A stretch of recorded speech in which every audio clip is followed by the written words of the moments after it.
General Pavel Macko's Security Radar, Episode 125. Trump's ultimatum has expired. The end of the war, however, is nowhere in sight, but everyone is already looking forward to a possible meeting between Putin and Trump. Israeli Prime Minister Netanyahu is considering occupying the entire territory of the Gaza Strip. Welcome to listening to the 125th edition of General Pavel Macko's Security Radar. Paulo, welcome. Good day. Fog of war. We've already discussed possible Trump negotiations in Moscow on our website and in the video I recorded with you, Paulo. Let's go straight to the situation on the battlefields. Strategic bombing in Ukraine. I'll start by saying that strategic bombing continues from both sides. Incidentally, this was also one of the rumors that the Russians might want to offer a suspension of these strategic attacks. But that would be unilaterally advantageous for the Russians, despite them increasing the production of drones and missiles. Ukrainians, by counterattacking deep into Russian territory and destroying their factories and bases, are weakening the Russians' capacity that could be thrown onto the battlefield itself. Record Russian drone attacks. Russians are breaking records again. I have statistics here for the last month. In June, Russians launched approximately 5,400 Shahed drones at Ukraine. Last month it was already 6,443 drones. That averages over 200 drones per day. The attacks are massive. We've seen multiple records broken in July, and attacks in the last week that were very massive. They are based on Shahed technology. Ukrainians destroyed one storage facility, but according to Ukrainian intelligence, Russians are now capable of producing around 170 drones per day.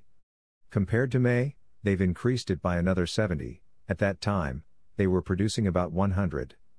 The formal goal is 300 drones per day by the end of the year, but realistically it's about 190 to 200 drones. What does this mean? Russians are able to accumulate these drones. When we saw 700 drones in one day, these attacks could be even stronger. They also use rocket attacks, and this could lead to such a volume that we might experience up to 2,000 drones in a day. Ukrainian attacks on Russian positions. Ukrainians are also trying to attack. This week there were again attacks by Ukrainians on Russian positions. I'll look at the list. There were many targets hit. Oil refinery in Novokuyabishevsk in the Samara region. Storage and launch site for Shahed drones in the Primorsko-Akhtyarsk region. Electro-Pribor plant. What's important is that there's quite successful coordination of Ukrainian forces, the SBU security service, her military intelligence, and unmanned systems forces can coordinate and comprehensively plan such operations. Situation on the battlefields. Kursk and Sumy regions. Fighting continues in the Kursk and Sumy regions. In the Kursk region, Russians tried to renew their offensive, but it was extinguished. Looking at the Sumy region, more complex reports emerged about how Ukrainian commandos got into the rear of Russian units and eliminated several companies. A small diversionary group managed to cause casualties of around 330 dead and several hundred wounded. They had it prepared. When they made contact, Ukrainians were able to support the attack with drones and other means, and the losses on the Russian side were large. Russians still hold a smaller buffer zone in the Sumy region. I'd pause here. They say it's a buffer zone, but in reality, it looks different. Sumy is a city of 250,000. It's a big city and relatively close to the borders. Here the Russians could try to take the city or make a gray zone out of it, because then they would keep Ukrainians in check and have another area. And if not capture it, then destroy it. We see that Russians are now pushing in negotiations for recognition of control over the Kherson region. But Ukrainians drove them out of Kherson. Zaporizhia region. Russians don't control Zaporizhia as a large city of 1 million people, nor do they currently have a chance to control it. It cannot be ruled out that Russians might try to make a larger offensive in this direction and then pressure Ukrainians. Okay, we'll leave Sumy alone, but you have to give us Zaporizhia. That's a rogue tactic. Kharkiv region and Kupiansk. Fighting is taking place in the Kharkiv region. So far, Russians have failed to consolidate the two protrusions, Lipsy and Vovchansk, which form Russian force protrusions in Ukrainian territory. The situation is most complicated near Pokrovsk, where they're advancing from both the southwest and northwest. Pokrovsk is not surrounded, but the main supply route between Pokrovsk and Dnipro is gradually coming into the firing range of Russian forces. You mentioned Zaporizhia and Kherson regions. I don't know if you want to add anything to that. No, I would perhaps return to Kupiansk, because this is the second hot spot. Russians declared that they've moved further, but it appears that in villages west of the Oskil River, where they have a bridgehead, Russians don't have complete control. It's more like the operation of diversionary reconnaissance groups that show some presence there, do something. Optically it looks like they already have it under control, but Kupiansk is holding. All these cities are in a difficult situation, whether Toretsk, Kupiansk, or Chasiv Yar, Pokrovsk, but all have been holding for more than a year, some for more than 2 years. Russians are advancing, but there's no sign of any great force that could break it quickly. But they will try to do so. Alright, let's go to the Middle East. Yesterday, overnight from Thursday to Friday, Israel's war cabinet met and decided, simply put, to occupy the Gaza Strip.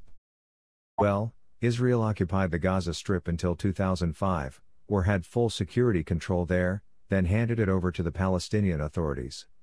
Hamas took power in Gaza in 2005, and since then the entire coastal strip, which we call the Gaza Strip, has been isolated.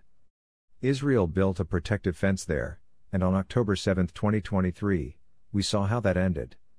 Terrorists from Hamas and Islamic Jihad came out through the protective barrier around the Gaza Strip. I wouldn't talk about occupation, but there is pressure that they want to get the entire Gaza Strip under security control. This has, of course, sparked controversy in Israel, but I'll focus more on what the plan would mean. It should be a 4 to 5 month ground operation that would begin with the occupation and control of the entire Gaza Strip. One thing is to break military resistance and get in, but another is to maintain control. In this case, it would mean establishing security forces at least temporarily throughout Gaza, with the need to fight among the population. At the same time, after the fighting ends, they would have to maintain control, patrol the streets, and maintain order. It's a risky operation, but it should be for about 4 to 5 months. Okay, wait, I'll interrupt you. Do they have any other option? If they can't agree with Hamas, and Hamas doesn't want to agree, they don't have many options. It carries risk because there's quite a lot of resistance even in Israeli security forces. They look at it in terms of what risks it carries. The goals are: remove Hamas, clear, legitimate. Ensure the release of hostages, a completely great goal, because it's been going on for almost 2 years. Hostages are in a miserable state, and Hamas uses this for blackmail, trying to divide Israeli society. Those who have relatives as hostages have been protesting from the beginning, which is natural. They're demanding major concessions to Hamas, just to get their people home. To this, another part of the population says, fine, but that puts everyone else at risk. Ensuring that Gaza does not pose a threat to Israel. All these goals are quite legitimate, but it means fighting in densely populated parts of the city. Therefore, not all foreign partners support it. There are security risks and the possibility of higher casualties on the side of Israeli forces and the population. And that's what they objected to in the security forces, whether it's worth it to them. There are 2 philosophies. 1. Take control of the territory and clean it up. 2. Isolate it and let it do what it wants inside. These are the plans and possible consequences of those plans. Current situation in Gaza and surrounding areas. What major battles and events have occurred in Gaza, Israel, and Syria in the past week? Fighting still continues. There were some airstrikes, strikes. There were allegedly also collateral casualties, Palestinian civilians killed. The profile of the fighting is difficult. Hamas knows it needs to hide among the population, provoke some action, then a strike follows. And usually, the strike unfortunately also carries casualties of innocent civilians who happen to be there at that moment. We've already talked about the Security Cabinet meeting, But unfortunately the hostage crisis continues. We've seen footage of miserable hostages, and they're still not liberated. On the West Bank, Operation Iron Wall continues, which has been ongoing since January 2024. Again, it's an effort to keep the security situation under control. I want to ask, is it true that the Lebanese government called on Hezbollah to hand over weapons? Yes, this is true. This has been being addressed for several days and weeks. Now the pressure is escalating. The Lebanese government sees 1. That Hezbollah is weakened. 2. That it no longer has support in Syria and Iran is far away and also has its problems. 3. That it constantly provokes pressure from Israel. Whenever Hezbollah does something, a counterstrike follows. Lebanon wants Hezbollah to abide by the agreement with Israel, where it promised to leave the buffer zone, that there would be no weapon and no fighter there. This is an agreement from the previous conflict in 2006, which was violated, and now the new ceasefire is supposed to renew this agreement. So it's completely logical that the Lebanese government is putting pressure on Hezbollah. And what's new in Syria? In Syria, the ceasefire is fortunately holding. It continues even after those intense momentary clashes where there were quite large casualties. Tension is still there. There are more than 192,000 civilians who have been displaced. These are so-called internally displaced persons. They had to move and are temporarily bivouacking somewhere in other parts. It will be a problem to get them back. There were large casualties, more than 500 dead on the side of fighters, but also more than 400 Syrian soldiers. And one more piece of information, Israeli Druze don't perceive borders as a barrier. They simply migrate back and forth because they try to help their communities. Strategic background.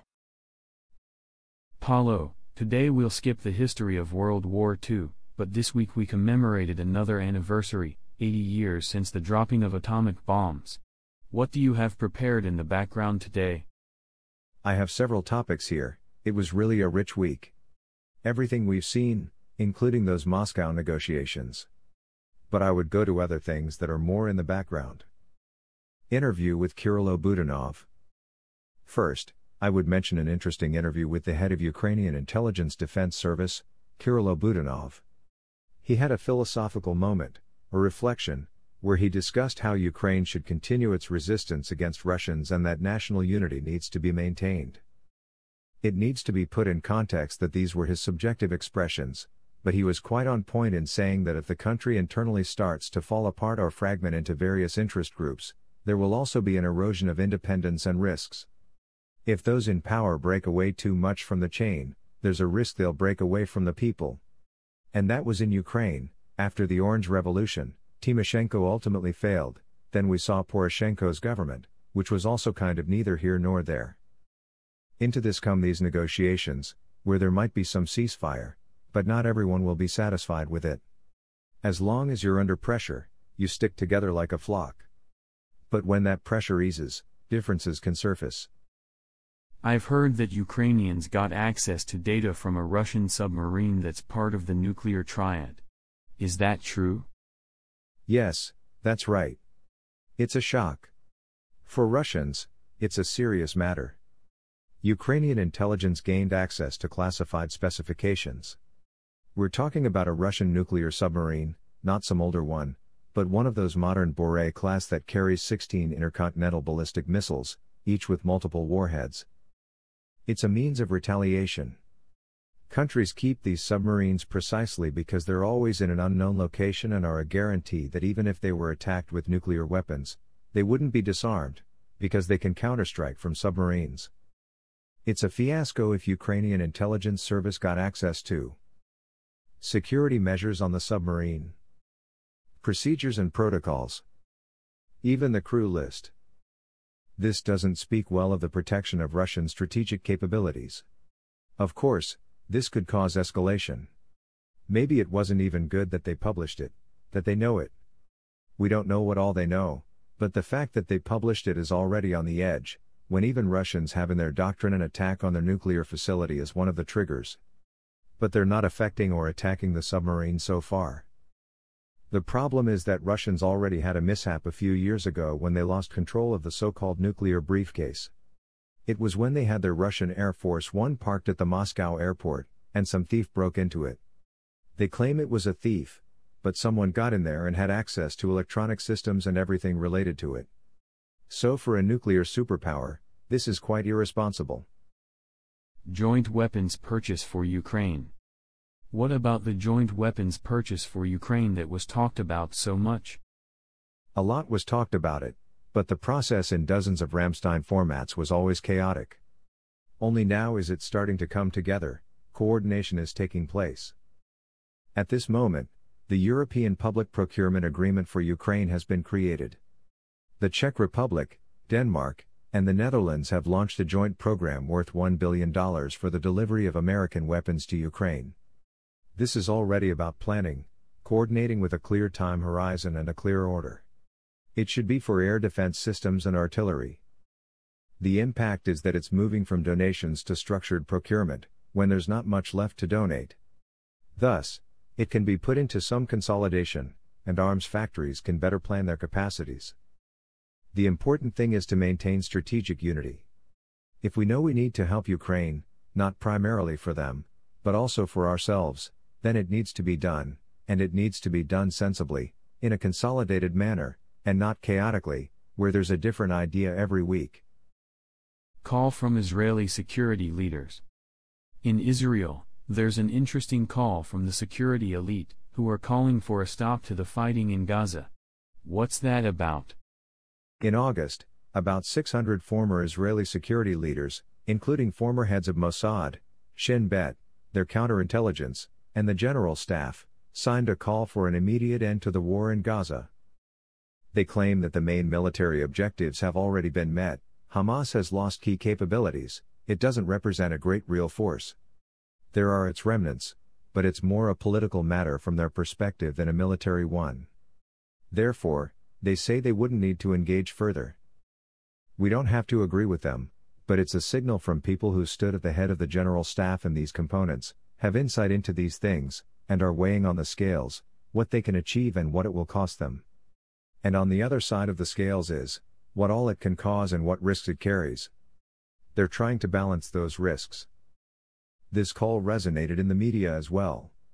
Of course, it's just a call from a council of elders that has no formal position. Netanyahu is the one who, in the end, whether we like him or not, is the prime minister who bears the immediate responsibility, is responsible for the functioning of the state, the security of citizens, and security forces. He has the mandate to decide as he sees fit. It's an indication that Israeli society is still free, it's not like Russia. In Russia, not only Putin decides, but also the top. War hawks may not only be in the Kremlin but also in the Duma and other components, where they still dream of a great victory and the destruction of the entire West. And that's dangerous. That's why we listen to those programs on Russian state television, where they want to bomb us with nuclear weapons, kill us, destroy our cities, and rename Paris to Vladimir and the like. This is dangerous. The fascisation of Russian society continues. View of the world, 360 degrees. So what does your radar show? The ceasefire between Cambodia and Thailand is holding so far. We saw the Delimitation Commission working for the first time on Monday. This week I would like to return to Iran. And what's there? Is the ceasefire working, not working? Or is there currently some silence around Iran? The ceasefire is working, but I was doing a comprehensive monitoring of crisis areas in the world, and I must say that over the past week, apart from the Russian-Ukrainian war and the conflict in the Middle East, Iran resonated the most. But a little differently than we might expect. Iranian covert operations. Iran came to the forefront in connection with the increase in Iranian covert operations, especially assassinations and kidnappings targeting individuals in Europe and throughout North America. It's a big problem. Even a coordinated report came out where 11 intelligence services drew attention to this. When we consider that we saw a 12-day war between Israel and Iran, which ended with U.S. intervention, subsequently a ceasefire was concluded at U.S. pressure, but they were threatening even then. Many took it as if the regime is already weak, that it will collapse any moment, But it has, like in Romania, when Securitate fought even when it was clear that the regime had fallen, an extensive network and is doing hybrid activities. It's not just Russians, it's not just North Koreans, but Iran is extremely active, has its diasporas all over the world. I've already mentioned the warning issued by the USA, UK, France, and 11 other countries. Iranian agents have narrowly focused on dissidents, journalists, their former officials living in Western countries. They're after them, trying to attack them, and using classic methods of hybrid threats. Surveillance, cyber intrusions, kidnapping attempts, many of which were thwarted or foiled at the last minute by counterintelligence in these countries. The global impact is that it has diplomatic consequences. They summoned Iranian ambassadors and said, "Wait, these are already hostile activities, what are you allowing yourselves on our territory?" They had to increase protection for multiple individuals, and joint investigations of Iranian networks are being conducted. It's like with Russians here, they're spread through various agents, secondary collaborators, poor fellows who work in alternative media and for €500 will sell their own country and endanger the lives of their fellow citizens. Unfortunately, this is also happening from Iran. Let's go to those activities. Can you name some? I would divide them into blocks. 1. Expanded activity of Foreign Intelligence Service, Iranian operatives were tracking journalists and officials. 2. Espionage techniques and cyber attacks, Iranians were always good at hacking. Not only did they become victims of their centrifuges being hacked, but they themselves are very good. 3. Hezbollah, looks like half dead, but there's still space. People were partially disarmed, but Iran can still eventually use it to destabilize Lebanon. If I were to follow up on the previous question, Lebanon realizes that people do desperate acts, and this Hezbollah, which has lost significance, may lose interest in being a major political force in Lebanon. They participate in power, have deputies there, but when they lost their influence, they can degenerate into destabilization, they'll start causing harm. Of course, there's also nuclear tension, because we still don't know how much nuclear material remained and where. And if Iran has embarked on such diversionary, espionage, cyber, and terrorist activities, it can use that material for purposes other than we originally thought. Quote for the end. Let's go to my favorite section, and that's the quote. The times are hectic. We've been discussing the biggest military security crises. But at the beginning of July, exactly a month and 2 days ago, the Dalai Lama, who is a symbol of resistance against Chinese rule in Tibet, a moral authority and spiritual leader of Lamaist faith, turned 90. Amazing age. For someone who has lived almost his entire life in exile, he has had a disproportionately large positive influence in the world, including through his spiritual message. So in honor of his 90 years, and we wish him, of course, the longest and most fruitful life, I would like to offer a thought from him. Live a good and honest life. When you get older and look back, you will be able to rejoice a second time. Dalai Lama,